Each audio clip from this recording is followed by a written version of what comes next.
Hello बच्चों, मैं हूं उत्कर्ष श्रीवास्तव और आप देख रहे हैं हमारा यूट्यूब चैनल फ्री पाठशाला, जहां पर आपको एकदम फ्री में एजुकेशन प्रोवाइड कराया जा रहा है ताकि आप अपने जीवन में बहुत कुछ अच्छा कर सकें।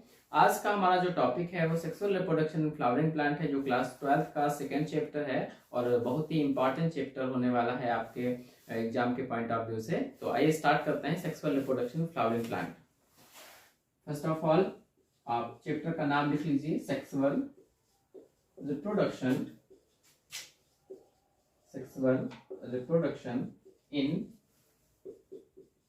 flowering plant।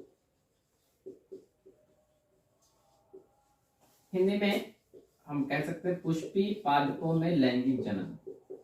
पुष्पी पादपों में लैंगिक जनन।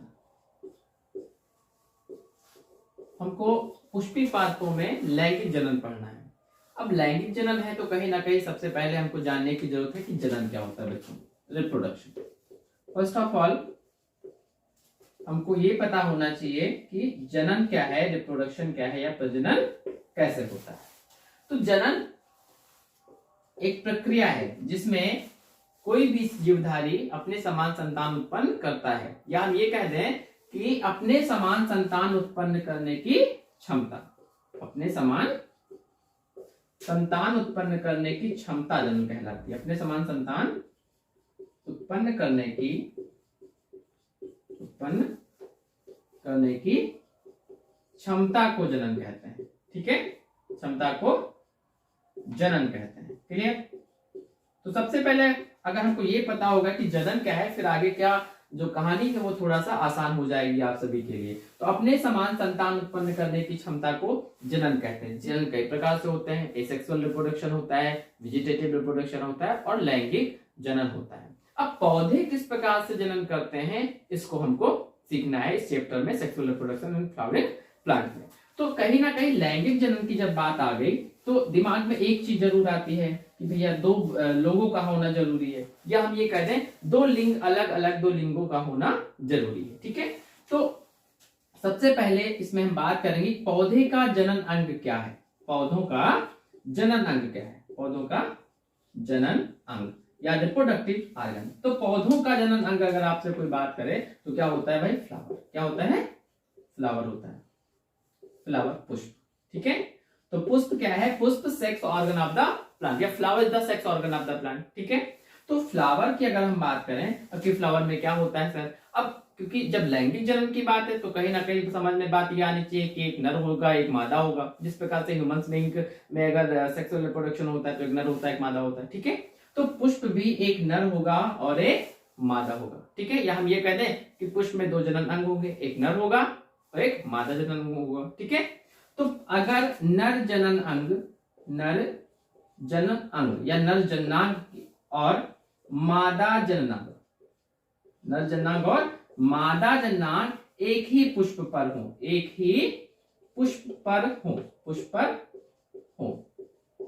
तो ऐसे पुष्प को क्या कहेंगे? तो वो पुष्प क्या कहलाएगा? वो पुष्प आपका कहलाएगा बाइसेक्सुअल कहलाएगा। क्या कहलाएगा बच्चों? बाइसेक्सुअल कहलाएगा। ठीक है, द्विलिंगी पौधा या द्विलिंगी पुष्प, हिंदी में क्या कह देंगे? द्विलिंगी पुष्प कह देंगे। ठीक है, तो अगर दोनों सेक्स ऑर्गन एक ही पुष्प पर होंगे तो उनको कहेंगे हम बाइसेक्सुअल। ठीक, लेकिन अगर दोनों सेक्स ऑर्गन अलग अलग, सेक्स ऑर्गन सेपरेट या हम कहते हैं सेपरेट फ्लावर्स पे हो, सेपरेट बॉडी पे हो, अलग अलग, कैसे हो? अलग अलग हो, तो उनको हम कहते हैं यूनिसेक्सुअल फ्लावर। क्या कहते हैं भैया? यूनिसेक्सुअल फ्लावर कहते हैं, या एक लिंगी पुष्प कहते हैं, एक लिंगी पौधे कह सकते हैं, एक लिंगी। ठीक है, बात समझ में यहां तक आ गई कि पौधों का सबसे पहली बात कि पौधों का जनन अंग क्या है? फ्लावर है। अगर आपसे कोई ये बात करे कि फ्लावर क्या है तो आप ये कह सकते हैं कि flower is the sex organ of the plant, मतलब पुष्प पौधों का जनन अंग होता है। ठीक, अब अगर एक ही पुष्प पर दोनों जनन अंग उपस्थित होंगे तो उसको हम क्या कहेंगे? बाइसेक्सुअल कह लेंगे। अगर अलग अलग जननांग उपस्थित है, मतलब एक पर नर पुष्प मतलब एक पुष्प पर नर जननांग उपस्थित है और दूसरे पुष्प पर मादा जननांग उपस्थित है, तो उसको हम क्या कहेंगे, यूनिसेक्सुअल फ्लावर कह देंगे। ये तो बात हो गई on the basis of the sex organ location. ठीक है, तो कहाँ पे पाए जाएंगे या जैसे किस पुष्प पर क्या पाए जाएंगे उसके अनुसार दो प्रकार के आप पुष्प हो गए। अब हम ज्यादा समय ना लेते हुए आपको पुष्प की बात हम कर लें, क्योंकि पुष्प ही हमको इस चैप्टर में पढ़ना है। पहली बात हमको इस चैप्टर में पढ़ना है पुष्प, दूसरी बात male sex organ female sex organ को पढ़ना है, मेल गेमिट फीमेल गेमिट को बनाना है और फिर फर्टिलाइजेशन करवा देना है, जायगोट बनना है और फिर नया पौधा तैयार कर देना है। ठीक है, तो सबसे पहले हम बात करेंगे पुष्प की। ठीक है, पुष्प फ्लावर। ठीक है, देखिए सबसे पहले स्ट्रक्चर बना दें पुष्प का, छोटा सा स्ट्रक्चर।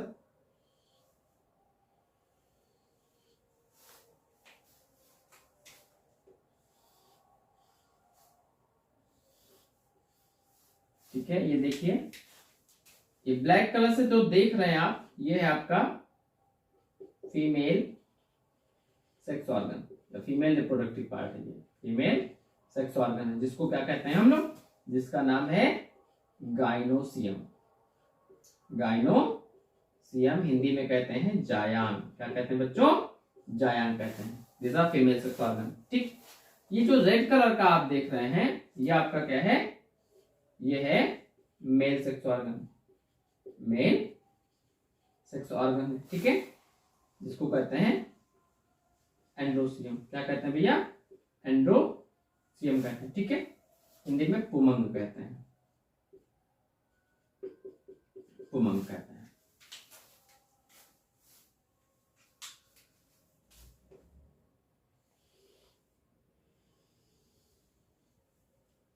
ये देखिएगा, ये आपका कोरोला है। क्या है, कोरोला है। और ये थैलमस, जिसपे पुष्प के सभी भाग उपस्थित होते हैं। और ये आपका कैलिक्स है। और यहां से आपका ये एक डंठल लगा हुआ है। ठीक है, ये हमारा एक संपूर्ण पुष्प है। तो पुष्प में, प्रत्येक पुष्प में 4 चक्र होते हैं। अगर एक पूर्ण पुष्प की हम बात करें बच्चों, तो एक पुष्प में 4 चक्र होते हैं। ये पहला जो आपका, ये फर्स्ट है कैलिक्स, जिसको हम कहते हैं वाह्य दल पुंज। क्या कहते हैं, वाह्य दल पुंज कहते हैं, जो बहुत से सिपल से मिलकर बना होता है, बहुत से सिपल से मिलकर बना होता है। या ये कहते हैं group of sepal, group of sepal. तो group of sepal is called calyx. ये आपका क्या है, प्रथम चक्र होता है पुष्प का। और जो हम ये कहते हैं बाह्य चक्र होता है, जो पुष्प के अन्य पार्ट्स की रक्षा करता है। दूसरा आपके पास ये क्या है, ये आपका है कोरोला, कोरोला। ठीक है, दूसरा चक्र आपका कोरोला है, जो बहुत से पेटल से मिलकर बना होता है, बहुत से पेटल से मिलकर बना होता है। दिखाई दे रहे हैं, बहुत से पेटल से मिलकर बना होता है। ठीक है, यहां ये कहते हैं petal is the unit of Corolla. ये रंगीन होता है, जो कीड़ों को क्या करता है, आकर्षित करता है परागण के लिए, सॉरी परागण के लिए। इसको हिंदी में कहते हैं दलपुंज, दलपुंज कहते हैं। ठीक है, फिर तीसरा चक्र आपका जो है एंडोसियम, जिसको पुमंग कहते हैं, जो नर जननांग होता है पौधों का। क्या होता है भैया, नर जननांग होता है पौधों का।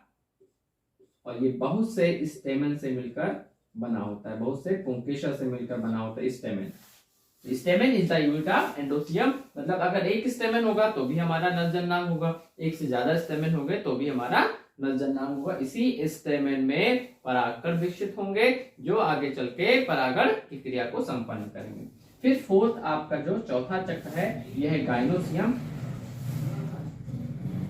फोर्थ आपका जो चौथा चक्र है गाइनोसियम, जिसको जायान कहते हैं। और ये बहुत से कार्पेल से मिलकर बना होता है। कार्पेल और पिस्टिल भी कहते हैं इसको। क्या कहते हैं बच्चों, पिस्टिल भी कहते हैं।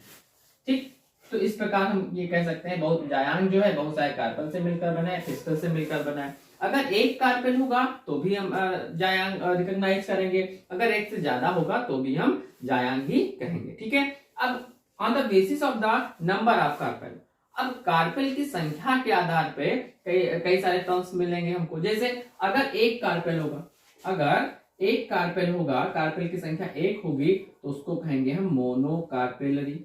मोनोकार्पेलरी, ये दिखना थोड़ा सा, मोनोकार्पेलरी हो जाएगा। दो हो जाएंगे कार्पेल तो बाइकार्पेलरी, तीन हो जाएंगे तो ट्राइकार्पेलरी। इस तरीके से हम पॉलीकार्पेलरी तक की बात कर लेंगे। चार होगा टेट्रा, पांच होगा पेंटा, छह होगा हेक्सा, उसके बाद और ज्यादा हो जा रहे हैं तो उसको हम क्या कहते हैं, पॉलीकार्पेलरी कह देते हैं। ठीक है, तो एक बार फिर से हम फ्लावर की बात कर ले रहे हैं कि प्रत्येक पुष्प में 4 चक्र होते हैं। पहला कैलिक्स, दूसरा कोरोला, तीसरा आपका एंडोसियम है और चौथा आपका गाइनोसियम है। जो कैलिक्स है उसको हिंदी में बाह्यदल पुंज कहते हैं। जो पुष्प का सबसे बाहर का चक्र होता है, बाह्य चक्र होता है, जो बहुत सारे सेपल से मिलकर या बहुत सारे बाह्य दल से मिलकर बना होता है।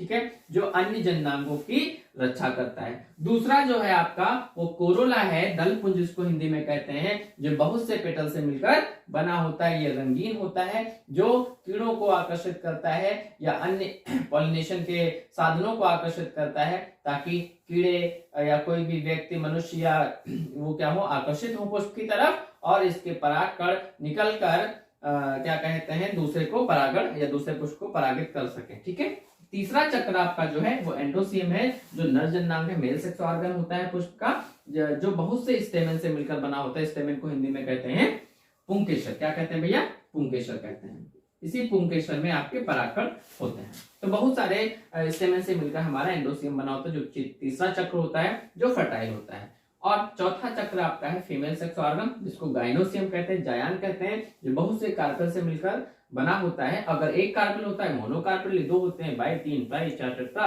इसी तरीके से पॉलीकार्पेल भी हम बात कर लेते हैं। अब ये जो कैलिक्स, कोरोला, एंडोसियम, गाइनोसियम, जो संपूर्ण भाग जो हमारे पुष्प के हैं वो जिस रचना पर लगे वो तो उसको हम कहते हैं थैलमस कहते हैं। क्या कहते हैं भैया, थैलमस कहते हैं। पुष्पासन हिंदी में क्या कहते हैं, पुष्पासन कहते हैं। ठीक है, पुष्पासन, पुष्प का आसन, जिस पुष्प मतलब जिस आसन पर पुष्प के सभी भाग लगे होते हैं। ठीक है, इसको थैलमस कहते हैं। और थैलमस से एक डंठल निकला होता है, डंडी नुमा रचना, जो स्टेमन से पुष्प को क्या करती है, जोड़ने का काम करती है। स्टेमन से पुष्प लगा होता है, तो इसको हम क्या कहते हैं, पेडिसिल कहते हैं। क्या कहते हैं भाई, पेडिसिल कहते हैं।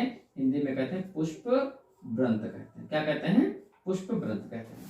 अब पुष्प व्रंत की बात करें तो अगर पुष्प व्रंत प्रेजेंट होगा, अगर ये पेडिसिल प्रेजेंट, अगर पेडिसिल क्या है बच्चों, प्रेजेंट है, पेडिसिल किसी पुष्प में लगी है, तो उस पुष्प को हम बोलते हैं पेडिसिलेट फ्लावर। क्या बोलते हैं, पेडिसिलेट फ्लावर। फिर से सुन लीजिएगा ध्यान से कि जिस पुष्प में पेडिसिल प्रेजेंट होगी उसको हम कहते हैं पेडिसिलेट फ्लावर, संवृत पुष्प। जिसमें पेडिसिल क्या होगी, एब्सेंट होगी, जिसमें पेडिसिल नहीं पाई जाएगी, उसको हम कहेंगे एपेडिसिलेट फ्लावर। ठीक है, तो अगर पुष्प में पेडिसिल ये डंठल लगा है, पुष्पबंध लगा है, तो उसको हम कहते हैं पेडिसिलेट फ्लावर। अगर पुष्प में पेडिसिल नहीं पाया जाएगा तो उसको हम कहेंगे एपेडिसिलेट फ्लावर। ठीक है, क्लियर है, यहाँ तक की बात है, बिल्कुल क्लियर होनी चाहिए। ठीक है, फिर से अभी एक बार हम आपको और बात बता देंगे कि आखिर क्या क्या चीजें होती हैं। कुछ टर्म और है, जब आपका जो पहला चक्र और दूसरा चक्र है कोरोला, जब हम कैलिक्स और कोरोला में डिफ्रेंशिएट नहीं कर पाते हैं, ठीक है, हम ये अंतर नहीं कर पाते हैं कि पुष्प में हम किस भाग को कैलिक्स कहते हैं और किस भाग को कोरोला कहते हैं, तब एक शब्द आता है कि जब हम कैलिक्स कोरोला में अंतर नहीं कर पाते हैं तब हम उसको क्या कहते हैं, तब हम कहते हैं पेरियंथ कहते हैं। क्या कहते हैं, पेरियंथ। ठीक है, तो जब हम कैलिक्स और कोरोला में, कैलिक्स व कोरोला में अंतर ना स्पष्ट कर पाए, अंतर स्पष्ट ना कर सकें, स्पष्ट ना कर सकें, तब हम कहते हैं पेरियंथ कहते हैं। क्या कहते हैं, पेरियंथ, पेरियंथ कहते हैं। परिदल पुंज हिंदी में क्या कहते हैं बच्चों, परिदल पुंज।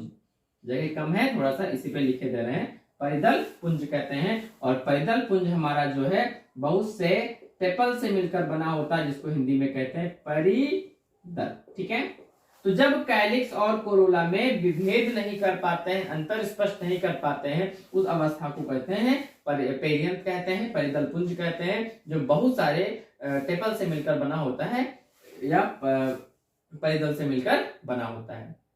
अब अगर ये परिदल पुंज या हम कह दें पेरियंथ हमारा कलर्ड होगा, रंगीन होगा, तो उस अवस्था को कहते हैं पेट्रॉइड कहते हैं। क्या कहते हैं हम? पेट्रॉइड कहते हैं। अगर हमारा परिदल पुंज रंगीन होगा तो उसको हम क्या कहेंगे?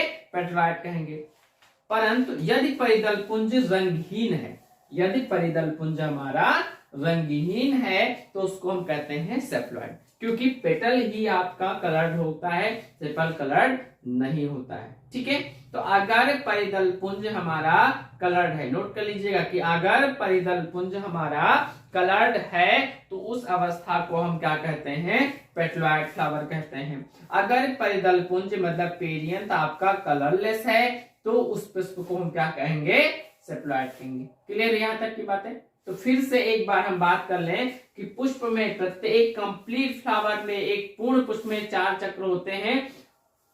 पहला कैलिक्स जो बाह्यदल पुंज होता है, दूसरा आपका कोरोला जो दूसरा चक्र है जो बहुत से पेटल से मिलकर बना होता है, तीसरा चक्र आपका एंडोसियम जो नर जननांग होता है बहुत से स्टेमन से मिलकर बना होता है, और चौथा चक्र आपका जो सबसे भीतरी चक्र है गाइनोसियम जो फीमेल सेक्स ऑर्गन होता है, जायांग जिसको कहते हैं, बहुत से कार्पेल से मिलकर बना होता है। कैलिक्स हमारा जो है वो अन्य जननांगों की रक्षा करता है। ठीक, इस तरीके से देखा जाए कई सारे भाग हो गए पुष्प में। तो पुष्प के वह भाग जो जनन क्रिया में भाग लेते हैं, पुष्प के वह भाग जो जनन क्रिया में भाग लेते हैं उनको हम कहते हैं फर्टाइल पार्ट। क्या कहते हैं बच्चों? Fertile part.